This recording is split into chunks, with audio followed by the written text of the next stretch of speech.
नमस्कार मंडळी.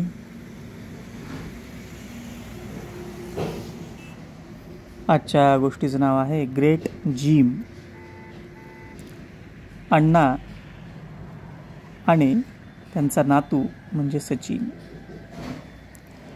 हे दोघेही खूप दिवसानंतर घराबाहेर पडले होते, म्हणजे सोबतच, अगदी पहाटेच. आणि त्या ठिकाणी जिथं जे पोहोचले तिथून त्यांना शहराचा एक नजारा एका दृष्टिक्षेपात दिसत होता. एका दृष्टिक्षेपात सगळं शहर जणू ते पाहण्याचा प्रयत्न करत होते. आहा हा हा हा, अण्णा इकडं पाहिलं का? बघा बघा बघा, अरे काय पाहणार, आधीच डोळ्यावर चष्मा, पुन्हा त्यात हे दाट असं धुकं. पण किती सुंदर आहे नाही सचिन? हो ना अण्णा, मी तुमच्यासोबत आलो ते फारच बरं झालं. अरे नाहीतरी तू आता कंटाळाच करत होतास की नाही अंथरुणातून बाहेर येण्याचा. थंडीचे दिवस, त्यात पुन्हा पांघरूण गरम गरम. मग त्या पांघरुणातून बाहेर तुला काढणं म्हणजे एक टास्कच आहे तुमच्या भाषेत. आता एवढं नाही हा अण्णा, तुम्ही आवाज दिल्या मी उठलो. पांघरुण माझ्या अंगावरचं काढलं. अरे हो हो हो, तिकडं पाहिलंस का? ते ते ते दूर बघतोयस का? बघ ते शाळेच्या गाड्या, स्कूल बसेस दिसत आहेत. त्यांची घाई, त्यांची लगबग. जे चाकरमानी आहेत ते आपल्या नोकरीच्या ठिकाणी जाण्यासाठी तेही धावपळ करत आहेत. एक ना अनेक गोष्टी. बघितलं का तू? किती सुंदर नाही? काय अण्णा, काय सुंदर. अरे हे बघ ना, पहाट झाली की माणूस आपल्या पोटा पाण्याच्या उद्योगाला कसा लागून जातो नाही? पण मला वाटतं की एवढं नयनरम्य असं दृश्य पाहताना आपण एक गोष्ट केली पाहिजे. काय बरं अण्णा? मला तर वाटतं अण्णा, आपण काहीतरी खाल्लं पाहिजे. अरे थांब थांब थांब, खाण्याच्या आधी आपण व्यायाम केला पाहिजे. अण्णा इथपर्यंत आता आलो आहे ना, एवढं किती चालत यावं लागलं, पाय तुडवत मी किती दिवसानंतर चाललो आहे. बदमाश, बघ स्वतःच कबूल केलंस की नाही? नाहीतरी छोटं मोठं काही काम असलं की तू आपलं बाईक काढतो आणि भुरकून निघून जातो, काम करून लगेच येतोस. जणू तुझ्या पायांनी चालणं विसरलं की काय, असे कधी कधी भीती मला वाटायला लागते बरं सचिन. आता एवढं नको थट्टा करायला अण्णा.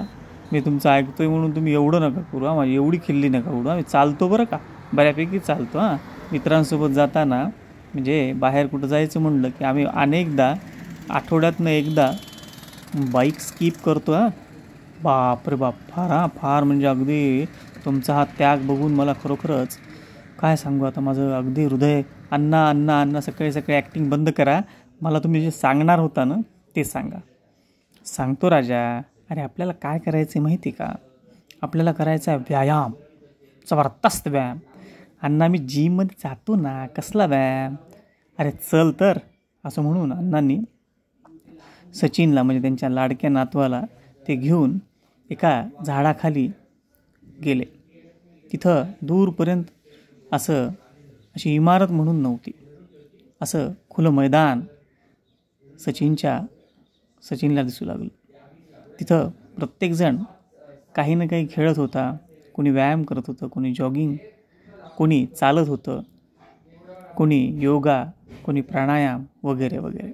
सकाळची वेळ अशी स्वतःच्या आरोग्यासाठी, आपल्या प्राणशक्तीसाठी दिलीच पाहिजे असा दंडक अण्णांचा होता. पण सचिन महाशयांना ही आजोबांची भाषा कधी आवडली नाही, पटली नाही, पचलीही नाही.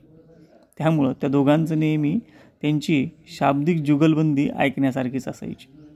घरातली मंडळीसुद्धा म्हणायची, ह्या दोघांना एकदा व्यायामाचा विषय काढून द्या, दोघी अक्षरशः लहान मुलांसारखं भांडायला लागतं. सचिन म्हणतो, आमची जिम श्रेष्ठ. अहो तिथं जायचं, चुटपुट अर्धा तासामध्ये बघा तुम्ही बॉडी शाडी कशी तयार होते ते. थोडक्यात आपलं मस्तपैकी 3-4 तास आम्ही घालवतो, तरी पण आम्ही तिथं असतो.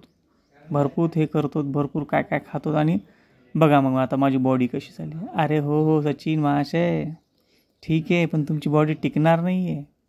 माझी पहा काय तुमची बॉडी अण्णा. अहो निव्वळ तुम्ही कृष्ण दिसता अगदी तुमच्या भाषेमध्ये. हडकुळे वाटायला लागतात. अरे स्टील बॉडी, स्टील मजबूत आहे, अजूनही कुठे काही होत नाही. काटक बॉडी आहे माझी एकदम. तुमच्यासारखं नाही आहे थोडे 4 दिवस जर जिमला जाण्याचा खंड पडला की तुमची बॉडी उतरली. काय ती तो व्यायाम आणि काय तुमच्या एक्सरसाइज आणि काय काय काय करत असता आणि शेवटी हातात भोपळा, काहीच नसतं, काहीच टिकाऊ नाही आहे. ह्याला काही अर्थ आहे का? हां, तुमचं काय टिकाऊ आहे मग? अरे बघ माझे मसल्स बघ, हे बघ. हां, तेवढं आहे, ठीक आहे आमच्या, ओके. अरे ओके वगैरे नाही, खरं आहे. अरे आपल्या पूर्वजांनी आपल्याला जे सांगितलं आहे तो मंत्र मी लहानपणापासून जपला आहे. काय सांगितलं आहे मंत्र? सूर्यनमस्कार. वाटलंच मला तुम्ही सूर्यनमस्कार सांगाल, तोंडापर्यंत आलं होतं. अरे आहेच तो. सूर्याला 12 नमस्कार करायचे त्याची नावं घेऊन. बघ तू फक्त एवढंच कर, रोज एवढंच करायचं. अरे याला ना साधन लागतं ना कुठलं साहित्य लागतं. फक्त एक कोरडी जागा, स्वच्छ वातावरण, स्वच्छ हवा आणि हात निसटणार नाहीत अशा पद्धतीची ती आपल्याला एखादी चटई म्हणा, सतरंजी म्हणा आपण टाकली, एवढं साहित्य पुरेसं आहे. आपण मन लावून सूर्यनमस्कार काढू शकतो. सूर्यनमस्कारानं काय होतं सांगा आता, काय होतं सांगा आता. ऐकावं तर लागेल, तुमच्यासोबत आलो आहे ना आता. तसं नाही, मनातून ऐका आणि करून पहा. काय होतं सांगा ना. अरे आपले स्नायू प्रसरण आणि आकुंचन पावतात, रक्ताभिसरण योग्य प्रमाणात होतं. त्यामुळं एक प्रकारची लवचिकता शरीरामध्ये राहते. सगळे स्नायू मोकळे होतात, मजबूत होतात. आपल्या मनावर, शरीरावर त्याचा ह्या सगळ्या गोष्टींचा परिणाम होतो. याच्यामध्ये विविध प्रकारच्या मुद्रा असतात बरं का सचिन. ह्या विविध मुद्रांनी मिळून हा एक सूर्यनमस्कार होतो. जसा हा एक व्यायामाचा प्रकार आहे तसाच तो उपासनेचा सुद्धा प्रकार आहे. आपल्या पूर्वजांनी या व्यायाम प्रकाराला उपासनेमध्ये धरलं आहे. का तर त्याची असलेली रचना. मग जेव्हा आपण छान सूर्यनमस्कार करत असतो त्यावेळेला जर आपल्या अंगावर सूर्याची कोवळी किरणं पडली तर सोन्याहून पिवळं बघ. म्हणजे आपल्याला तो सूर्यनमस्कारला फायद्याचाही ठरतो आणि शिवाय रक्तसंचार जो असतो तोही योग्य प्रमाणात होतो. प्रत्येक अवयवापर्यंत, इंद्रियापर्यंत रक्त योग्य प्रमाणात व्हायला लागतं आणि आपल्याला अगदी तंदुरुस्ती मिळायला लागते. सहज, सोपी आणि स्वस्त अशा पद्धतीची ही आमची जिम आहे बरं का. बरं ठीक आहे, कळलं मला. आता कळून भागणार नाही महाशय. यावर्षीचा तुमचा रेझोल्युशन काय म्हणतात ना, ते संकल्प करा महाशय. काय? रोज 12 सूर्यनमस्कार घालणार. मी नाही घालणार. झालं? आधी सुरुवात व्हायच्या आधीच नाही. तुझं नाहीचं पालुपत बंद कर. नवीन वर्षात नव्या गोष्टी पॉझिटिव्ह. आणि मी वाईट सांगतोय का? ठीक आहे ना अण्णा, ऐकतो बाबा, ठीक आहे. बरे सूर्यनमस्कार नाही, मी अण्णा नमस्कार म्हणूनच घाले. अरे ठीक आहे बाबा, मलाच घाल नमस्कार. पण मी दुसऱ्या गावी असेल तर तिथेही घाल, माझंच नाव घे. आजोबांना नमस्कार म्हणून घाल 12 नमस्कार. बस तेवढं जरी केलं तरी पुरेसं. तुझीच शरीर यष्टी चांगली बनेल, काटक बनेल, मजबूत बनेल. आणि काय कसली प्रोटीन्स वगैरे वरची अशी औषधं किंवा कुठले तरी सप्लिमेंटरी घेऊन बॉडीला नको तो आकार देणं, नको तो तितका व्यायाम करणं, व्यायामाचा अतिरेक करणं, ह्या गोष्टी आम्हाला कुणी शिकवल्या नाही बरं का. लहानपणापासून विशिष्ट पद्धतीनं जमेल तेवढे सूर्यनमस्कार काढायचे.